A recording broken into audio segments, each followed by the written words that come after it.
Welcome to the Say What podcast, where we're not just speaking, but also listening. To be the first to get new episodes, subscribe and follow the channel. I'm your host, Jacob Browning, lead pastor at First Celina in North Texas. This week's sermon title was Shining Our Light on the topic of faith. We were in Matthew chapter 6, verses 25 through 34. Our teaching points were: anxiety rages war on a focus we cannot lose. Number 2, anxiety preys on a fear we should not have. And number 3, anxiety is overcome by the faith needed for today. We have the whole team again with us. It is our executive pastor, Michael Robbins. We have our kids minister, Anna Kajawa, our student pastor, David Parmar, and producing and also leading every week as our worship pastor, Cody Kajawa.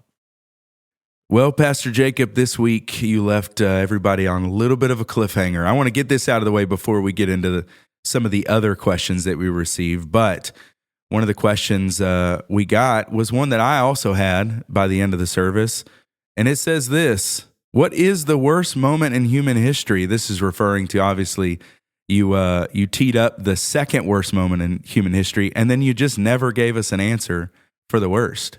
If you haven't listened to the sermon yet, or you weren't here with us on Sunday, we hope to see you back, hope to see you soon. But there was a point in the sermon, I don't think I've done this so far in the preaching series, but I'm grateful to have the podcast that kind of gives us a little bit of room to continue a conversation that won't be able to cover the things that I want to hit in the sermon. I made reference to the second worst moment in human history was what we were reading through in Genesis 1 through 3.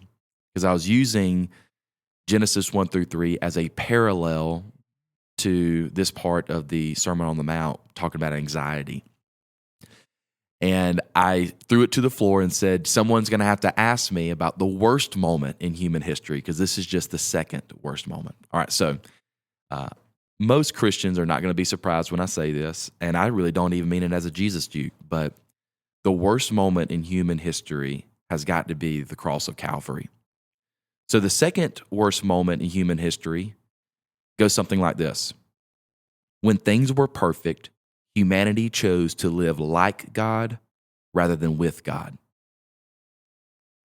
The worst moment in human history is when a perfect man came, we didn't like God, and chose to be without God. And of course, I'm referring to Jesus, and I'm trading on the hypostatic union here. Rather than us being appreciative of Jesus and us wanting to worship him like we did, the passion narrative is true, and it is necessary for Jesus to be the atoning work of our sin, that in the last moments of his life, Jesus was totally alone, betrayed by his friends, betrayed by the humanity that he came to save. And he utters things in his last moments of his earthly ministry before he gives his life. He says things like, forgive them, they know not what they do. He says things like, John, behold your mother, mother, behold your son, making sure his mom had someone to take care of him. I mean, he is just being so selfless. I mean, one of the most bone-chilling things that Jesus says is, my God, why have you forsaken me? Making reference to the spiritual separation that he felt from his Father that he was always so in tune with during his earthly ministry. I think the worst moment in human history was when a perfect man came. We didn't like God because this man was God, and we chose to be without God because this man was God. That's got to be the worst moment in human history. I think as I was hearing you say that, I think most of us probably teed that up in our minds. We thought, okay, that's probably what he's talking about, but it's good to have an answer. One of the things that makes it so problematic, though, like why it's so uniquely horrible, because you might be thinking to yourself, oh, the pastor must mean the great world wars that happened in the 20th century, or the great persecutions that happened in the 20th century. Maybe the pastor is aware of what's going on with the persecutions all over the world right now. And absolutely, those are horrendous, terrible things. I mean, the 20th century was the bloodiest century that we know of in recorded history. I'm by no means trying to belittle those things at all. But we're now in generations that we look back on those things and we read about them in the history books, and it's not personal. The reason the cross is the worst moment in human history is because it's not distant. It says something about us 2,000 years later. Because no one can say that, oh, I'd have been the one human in history that would not have betrayed Jesus. I'd have been there with him. The one that was closest to him, Peter, on the night that he was betrayed. I mean, Peter's the one that he's abandoned his job. He's abandoned his family. We know that he has a wife. And he is, I shouldn't say abandoned. He loved his wife, but he went on mission with Jesus not knowing the end date. And we can conclude that his wife was supportive because there's a point where Jesus comes and does ministry in the family, of course.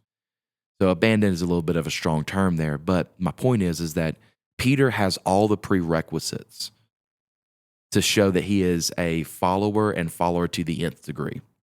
I mean, don't forget, he's the one that's the first one to confess him as the Son of the living God there at Caesarea Philippi. And Jesus even renames him for being Simon Bar-Jonah, Simon, son of Jonah. He names him Petros, Peter.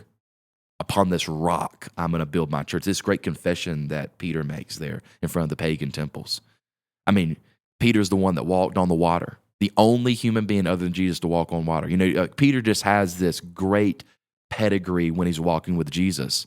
And whenever Jesus is teaching the upper room discourse, and he's saying that this is going to be my last Passover, like the hour is upon us, and he dismisses Judas, Peter says that, far be it from you, Lord, I will never betray you. And Jesus looks at Peter and he says that on this night, you're going to betray me 3 times. The reason this is the worst moment in human history is because it tells us something about ourselves. It tells us about our own need for a Savior and what this Savior did for us. That's why it's still changing lives 2,000 years later. Because Jesus' execution was also his exaltation. So while this is incredibly bad news for the nature of humanity, it's incredibly good news about the love of the God who doesn't leave us there. So while, yes, the worst moment in human history was whenever a perfect man came, we didn't like God when he walked with us, and we chose to be without him by sending him to a cross. It's also the very thing, it's the very antidote to the sin problem that we have. Because we needed that perfect sacrifice that only he could provide, and he was necessarily had to do it alone. So while it's the worst moment in human history, it's also the best moment for the future of humanity, because finally we have an answer for our sin problem, which was caused by the second worst moment. And this is why this medium is so great. And thank you, audience, for asking the question. It would have been super embarrassing had I come in this morning and looked at Michael and said, Michael, did anybody ask the question? It's like, no, they were totally not interested. Not interested. So thank you, audience, for the question. And thank you for the opportunity to go a little deeper into it. All right. So for all those that were pounding the back of their seats yesterday in the sermon, now you know. The first real question for the podcast comes from someone who is wrestling with anxiety and how to reconcile anxiety with someone who is saved, who believes that Jesus provides the answers for all of our questions. Here's how they offer up this question. We live in a culture of anxious people, some without the ability to control, as in involuntary anxiousness, and some self-inflicted, both of which need medication, therapy, etc.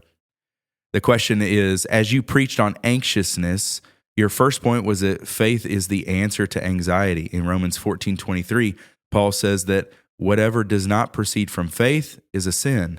Would this translate into anxiety being a sin? This is such a great question because it pushes us theologically. Now, I would want for everyone to know that there is a debate on how many parts we are made up of. So, are we just body and soul? Like, say, for example, whenever we look at the New Testament and we hear this very clear warning, don't fear the one who can destroy your body, but also fear the one that can destroy body and soul in Sheol. So that would be what's called a bipartite existence, that whenever God made you, he made you body and soul. But there's also some language in the Bible that would say that you're made up of more than just two parts. Like, say, for example, the tripartite explanation, whenever you're told that, hey, the greatest commandment is to love the Lord your God with all your heart, with all your mind, and with all your soul. So this is making reference to body. This is making reference to your might. This is making reference to your mind. This is making to your heart. So I don't want to get overly complicated on this, but I would want to point out that it really depends on how you view the way that God made you, either in three parts, heart, or I should say body, mind, and soul, or if you're made just body and soul. Now, even the people who say that you're made of two parts is not saying you don't have a mind. It just says that your soul is the seat of all consciousness. It's both the thing that is going to forever exist, either in hell or in heaven. And that would also include your mind. All right. So I want us to really be honest biblically about things like this. So where I am on, are you tripartite or bipartite? I want to, whenever I see in the scripture, because I am an inerrantist, meaning that the Bible is the ultimate authority for everything. Whenever the Bible is talking about two parts of existence, that's what we're going to talk about, the two parts of existence.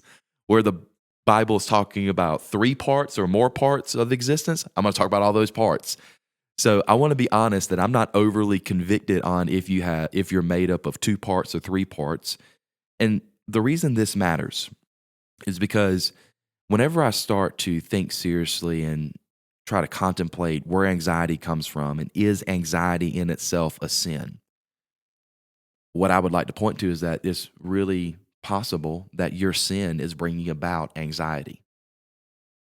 So I don't want to ignore the reality that we also live in a world right now to where I think that people are overly medicated. I think that rather than us interpreting things spiritually, we interpret things only physically.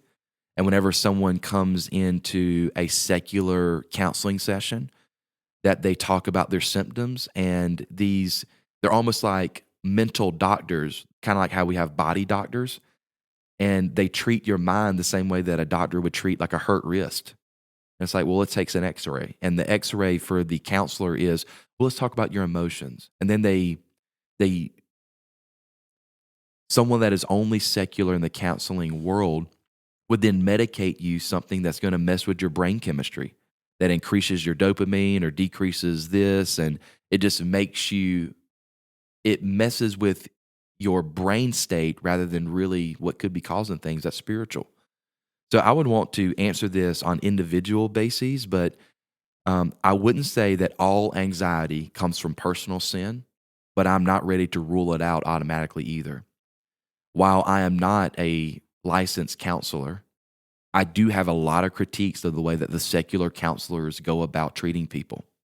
So people that are listening to this podcast, if counseling is something that you would like to do, I would exhort you with the strongest possible pastoral heart to find someone that is a biblical, a Christian counselor. Now, I'm not talking about a counselor that practiced secular counseling that might claim Christ. I mean someone that is applying their worldview and how they want to counsel you. That way, as they are working through what would be a best way to help you, if it's medication, it's because they understand that there is a spiritual component to you, not just a brain that needs to be, I'm sorry for how this may come off, but doped up or given depressants. I would just want to make sure that if you're seeking treatment for anxiety, that you not ignore the spiritual domain. I think in terms of anxiety, it's obviously something that's very prevalent in our society, at least in the circles that I hear it from. And I think a good question somebody who struggles with anxiety could ask is your anxiety pushing you towards God? Meaning, is it pushing you to be in the Word? Is it pushing you to prayer? Is it pushing you to be in biblical community? Or is your anxiety pushing you away from God? Bad habits, coping mechanisms, isolation. That can be a very telling factor of anxiety in regards to sin. I have a much different perspective on this than I would have a couple years ago. I'm never really been an anxious person. I've kind of always been a go with the flow type person. Never really had issues with worry, probably to my parents' chagrin as I went through school without many cares to give. But last year I experienced anxiety in a new way for the first time in my life. I experienced anxiety that went beyond the norm.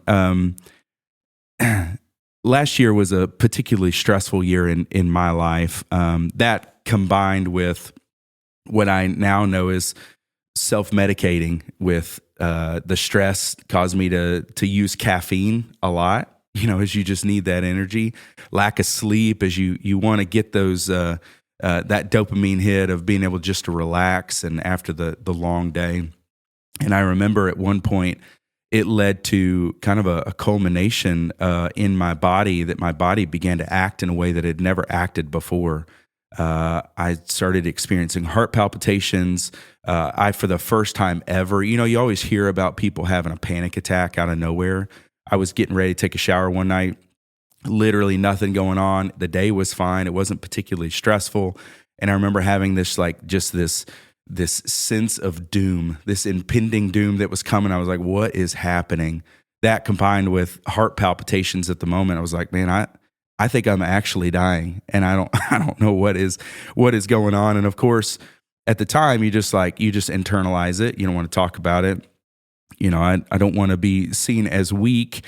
I don't want people to think something's wrong. Like, nothing is wrong, but I'm experiencing these things happening with my body. I was still able to work, still able to get things done, but it made everything more difficult. It was more difficult to make decisions. It was more difficult to put in the effort to relationships. Just my life was just hard. And I remember thinking, like, man, what is happening? Now, during this time, this as I was experiencing anxiety in a different way, I never once questioned, did God love me? Why was this happening to me? I never once questioned God's control over my life, God's control over the circumstances. My body was simply reacting to the external stimuli of, hey, my world is stressful. I'm drinking way too much caffeine. I'm not getting enough sleep. My life is not in balance. And it was a great reminder to me, one, that this world is not our home, that our bodies will betray us, that this is all just temporary. We've got to keep our minds focused on the eternal. But it also helped me focus on keeping my life in balance as God has designed us. And I think anxiety crops up unless you have a chemical imbalance, a clinical need.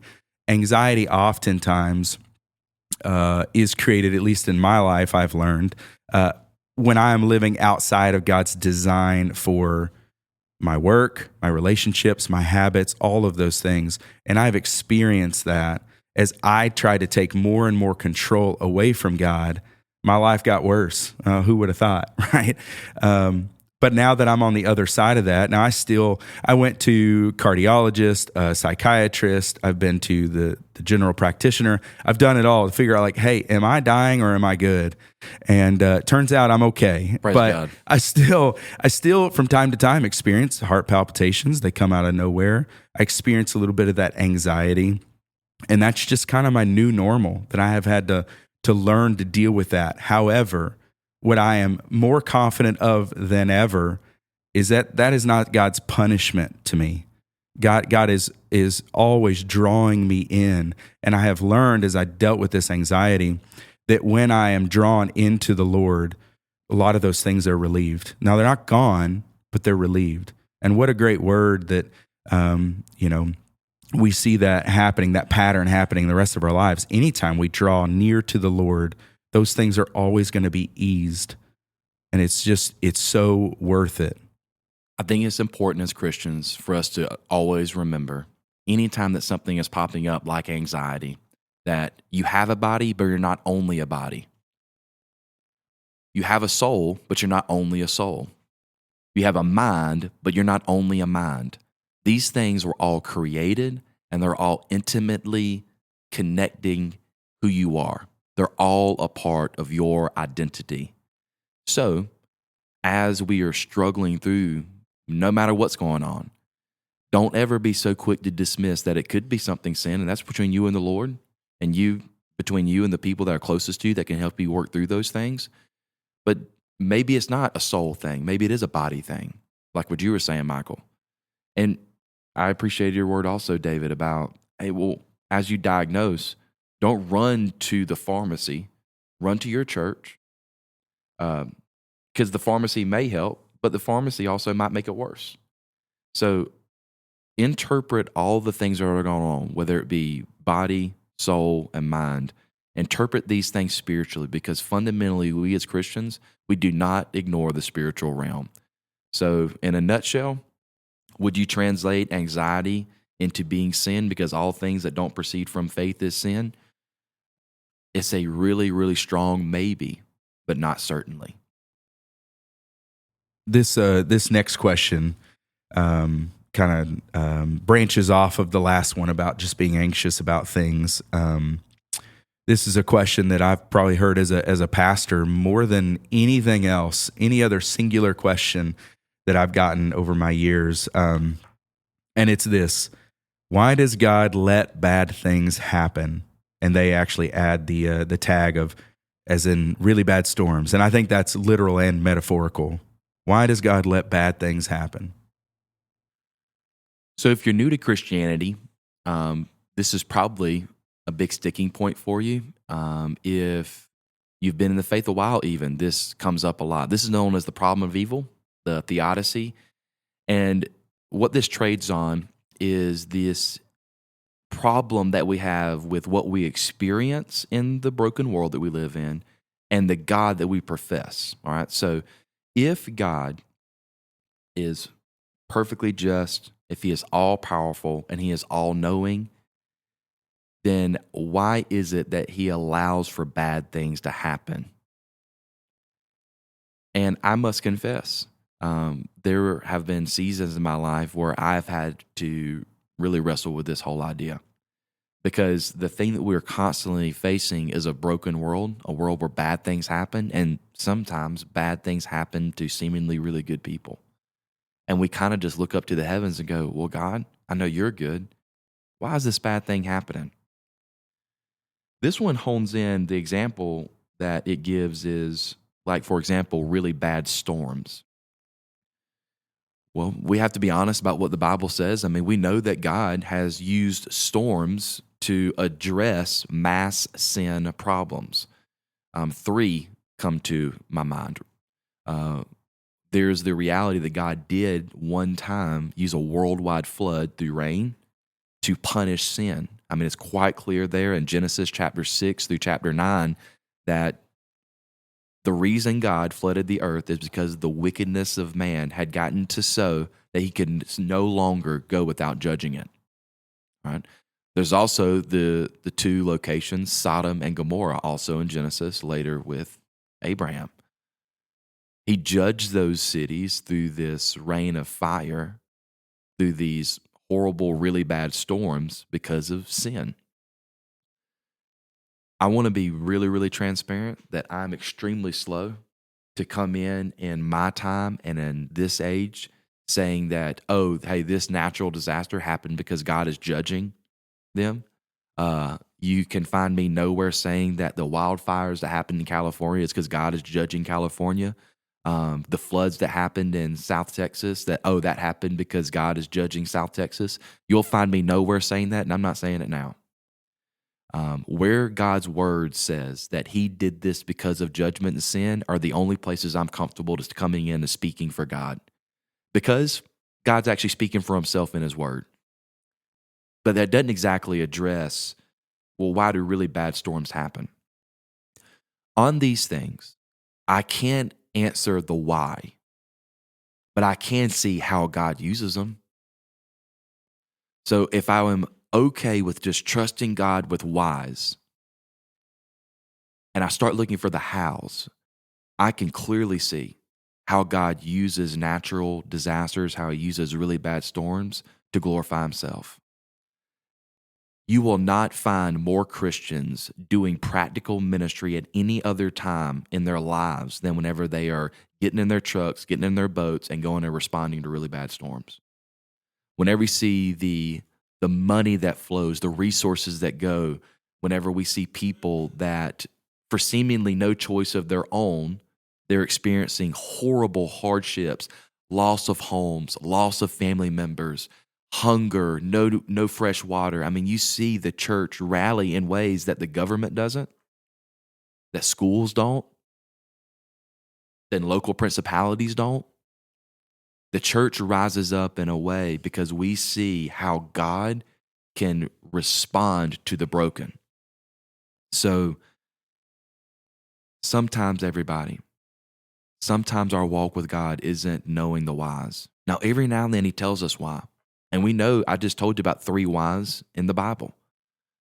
I think that a pastor should be very slow to speak for God in this day because we don't really know. We make application, we make inferences, we may draw illustrations, but I don't always know why a really bad storm comes.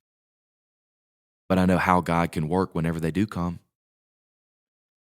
And that's my best attempt to be faithful to this omnipotent, all-knowing, perfectly just God, that I don't want to speak for him, but I do want to worship him. And I just want to hone in on how God responds to natural disaster as opposed to why God does it. We got to see that in real time as a church. What, a year or 2 ago, we had some tornadoes rip through Celina, and we were in the middle of construction, and so we were upstairs in the student worship center in worship, and we lost power that morning. Storms came through that night, and we had no power at the church, and we came up and we were just trying to figure out how we were going to pivot and what we were going to do. And we were getting calls from people that had lost their homes, and people in our church who had significant damage to their house. And it was a really cool thing because, to your point, I can't pretend like I understand why God let that storm come through here. But what we got to see is, because we couldn't have services, we empowered our people and said to our people, go help each other. And we got to go and literally see our church people and our community, to your point, Pastor Jacob, rise up and really be the feet of Jesus and really come together and help. And I mean, it was a really cool thing to be a part of. Terrible for those families and having to rebuild and do, but to see how a community and people from all walks of life coming together to help clean up those messes and try and put things back to right. I mean, it was so many people that the police were turning people away. There were so many people trying on the roads, and no one could get through. And it was just a powerful picture of what the body of Christ looks like. It certainly humbles us too. I mean, nothing quite says I need something outside of myself, whether it be people and God himself. Like whenever all of my patterns, all the things that give me security get ripped away, and get ripped away with no plan of my own. Because don't forget that natural disasters and storms, though this broken world, and of course it doesn't just point to human morality, which we'll get to in a minute, but it also points to the fact that even creation itself, it groans for the day of its redemption, like it says in the book of Romans. Whenever these natural things pop up, it has a way of humbling you and reminding you that, hey, the kingdom, the empire that you built is all built on sand. Because, I mean, Jesus, he brought up this in this really, really interesting teaching point one time. He talked about the person that built their house on sand. And if you'll remember, what came in this story that he was telling? A storm. The winds came, the waters came. But the house that was built on the rock, it stood. Now, the house here is not necessarily a literal house. The house is you.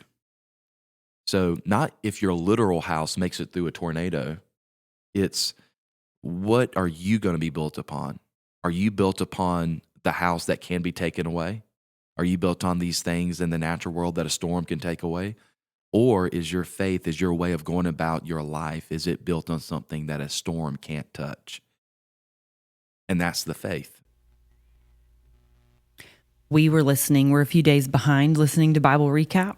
Oh, you stole what I was gonna. Sorry, you should have said it earlier. Should have spoke up sooner. We listened to 288 today, and that was going through Mark 4 and 5. So in Mark 4, Jesus tells his disciples to get in the boat, and they're going to go to the other side.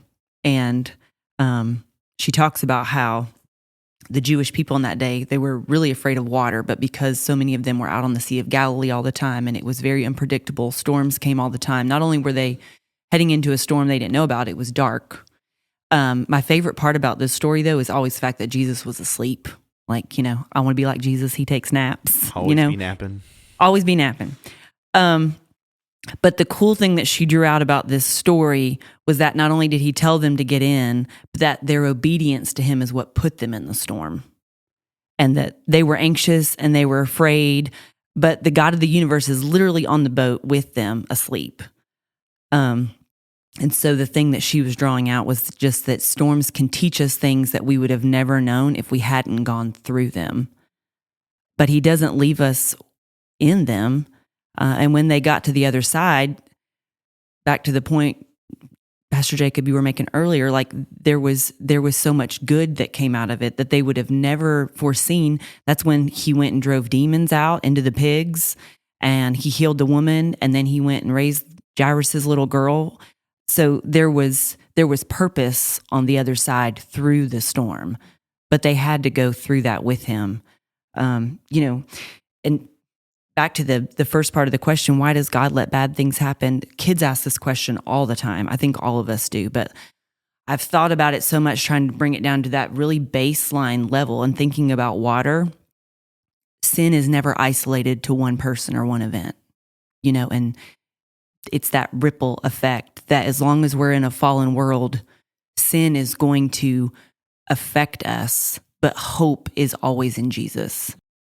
It's important for us to know that, God is not the cause of sin, nor is he reacting. God knows the beginning from the end, but he is also not causing sin to happen. Now, I can't say with any kind of integrity that God does not make storms happen. I've just said that I am very slow to say that God made this storm because of this sin. He is the God of the universe. He is sovereign over all things.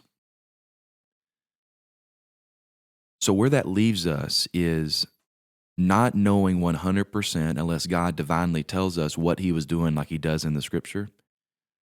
I think what that leaves us doing, though, is having to trust in the standard of what is good and what is bad. All right, so maybe you've been at ground zero, and maybe a hurricane came through, or a tornado, or a really bad storm, or whatever it may be. Maybe you're at ground zero and you're seeing the heartbreak and the devastation and the destruction. It's in those moments you are challenged to go, God, why? In the realness of that moment, it's so important to remember. You cannot abandon faith, because if you abandon your faith, you abandon the very standard that you need to call that bad. Because if we allow for something in this natural universe to make us go, oh, well, there is no God then. No God that's really just or really omnipotent or really loving would ever let this happen. No, if the God that gives us the standard to judge the world is no longer there, then who becomes the standard? We do. And because we are really, really bad standard setters, that's a constantly wavering thing. I mean, you look through human history and, our moral stances have swayed a whole lot. If we call something evil while abandoning the ultimate good, then we already are making a step in the wrong direction, and we lose the right to call something bad to begin with.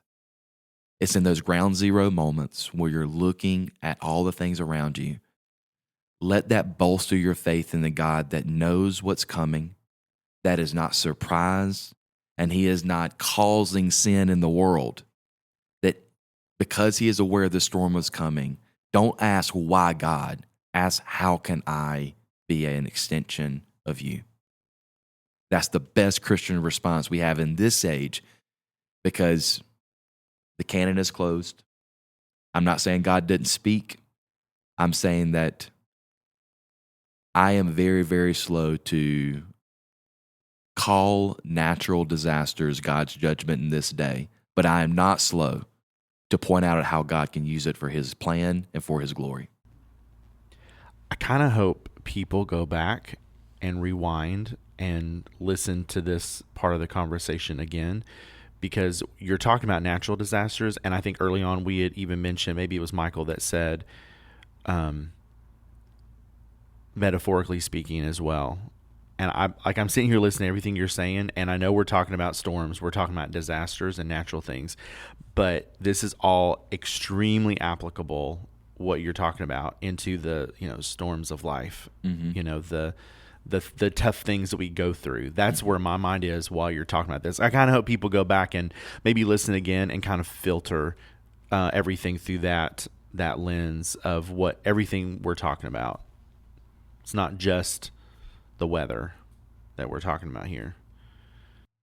Well, and Michael, what you were talking about, like what you do and how you've walked through this past year, like towards the end, you were really alluding to rest, right? Like, but not only just physically, but spiritually, mentally. Jesus was resting on the boat in the middle of the storm. Mm-hmm. And if his example is set for us, then yeah, not that we're not active in a natural disaster or anything like that, but like we can rest in knowing that he is in control. Yeah. And the only place you find rest is in the presence of the Lord. Yeah. That's it. And that's where my journey has really towed that line between sinful and just natural body. Is there were things I was absolutely doing outside of God's plan for my life that caused issues, but there were also just my body, because there's sin in the world. My body was having issues. I think whether it be metaphorical or literal storms, I don't think I'm going out on a limb to say that the limited natural disasters we have, the limited disasters we have in our life, is a picture of God's perfected grace. That in a fallen world, if God was strictly about getting retribution, about getting justice, just by storms in our lives and the world would always be in the process of being destroyed, right? And it's because of Jesus' sacrifice we don't have that. It's by God's grace that the world is ever in what we would call a normal state. And it's by God's sovereignty that we need to trust him through those processes, whether we're in the midst of the storm or not, which is what you preached about, which really brings us to our last question. The thing that caused the second worst moment in human history, they set up the context like this: knowing that God is all-knowing and perfect. I have a hard time wrapping my head around why he would create the tree of knowledge of good and evil in the first place, knowing we would fail. Why not just create a garden full of trees minus that one? What is his main intention in all of this? I love the common sense of this. This is, I could be very wrong. And y'all, I promise you, there is total anonymity that is given to these question askers, okay? So I don't know who you are out there, but I'm almost certain this is a man. Because he is in such fix-it mode right now. He's like, we got a sin problem here. It's like, just don't do the tree to begin with. And I can just hear it right now. This is almost certainly a fix-it man. It's like, what were we thinking? Who planted that tree, I love the accent that you gave him. Well, God bless you out there. And if I'm wrong, I'm wrong. But this just feels like a very masculine fix-it moment, right? And I appreciate that, but there's a very, very good reason, and God was intentional to put it there. And it's actually not so difficult to understand whenever you know where to start. The Bible is very clear that the chief attribute that God sought to reveal is love. At the very heart of the gospel message is that God so loved the world. Now, the same man that wrote that in his gospel wrote in his epistles that God is love. Paul wrote in 1 Corinthians 13, he was talking about how believers who are gathered together in local church cohorts, there's nothing wrong with using that at your wedding venue, but 1 Corinthians 13, the great chapter on love, is actually about the church, not about private couples. There, it says that faith, hope, and love are great things, but the greatest of these is love. If you will start there, what is necessary for love is first, freedom. There is no loving relationship that you can possibly conjure up in your imagination that does not trade on freedom. Because if you call coercion, manipulation, if you call the person that creates this robot because he or she is so lonely, and that robot is designed to love them, that's not love. Why? Because the robot is not free. God made human beings genuinely free so that love could be sincere and real. That's number one. Number two, you also can't conjure up a loving relationship that love is not dependent on trust. Now, trust is just the secular word for the Christian word, faith. Faith is the assurance of things hoped for and the conviction of things not seen. The people you love most in this world are the people you trust the most. Trust is the barometer that you measure love through. There is no love for the one you do not trust. When God plants the tree, He is saying that every day that you don't eat of this, every moment you're not eating of it, is a day that you're trusting me, and therefore the love is deepening. This works for friendships. This works for marriages, of course. It works for any relationship you have. The more you trust, the more you love. And the less you trust, the less you love.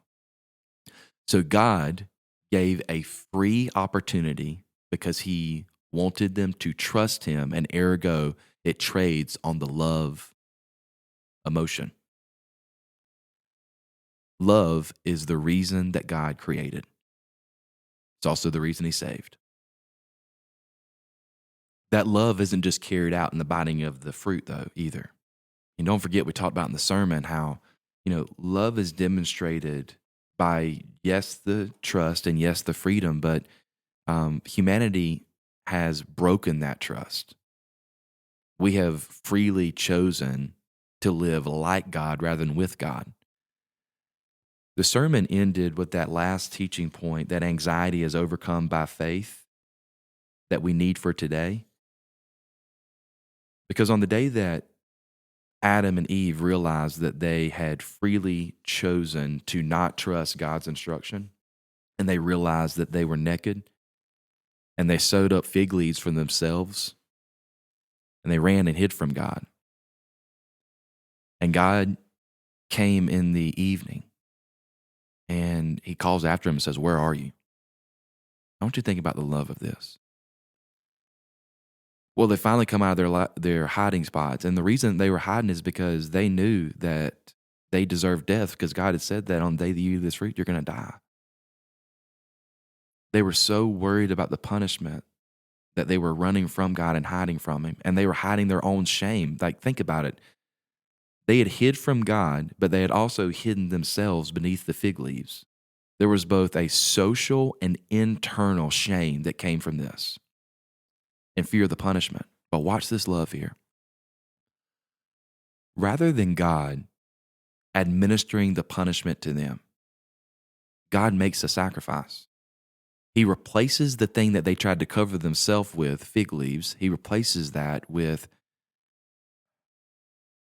an animal that had to die, because without the forgiveness of sin, or there cannot be any forgiveness for sin without the remission of blood. So an animal had to die to point to the grave seriousness of the sin choice, what it means to really just freely not choose to trust. And they were then perfectly clothed with, I mean, I would imagine that God's a really good tailor. Skins that were suitable for their shame. Suitable for our shame is also the perfectly fitting Jesus. That he covers our sin with his blood. Greater is no love than for a man to lay down his life for his friends, and that's what Jesus does. So the reason that God planted the tree is love. And the reason that his son died on a tree is love. So that we can be perfectly covered. And it's that story that I believe by faith really addresses our deepest anxieties. So tune in next week as we are going to be continuing to answer these great questions, but please don't forsake coming to church. We would love to see you, to meet you if we have not gotten the chance to yet. First Celina is a place that unashamedly wants to be your church home. Our Connect groups meet at 9 o'clock and the church service starts at 10:30. We would love to see you here.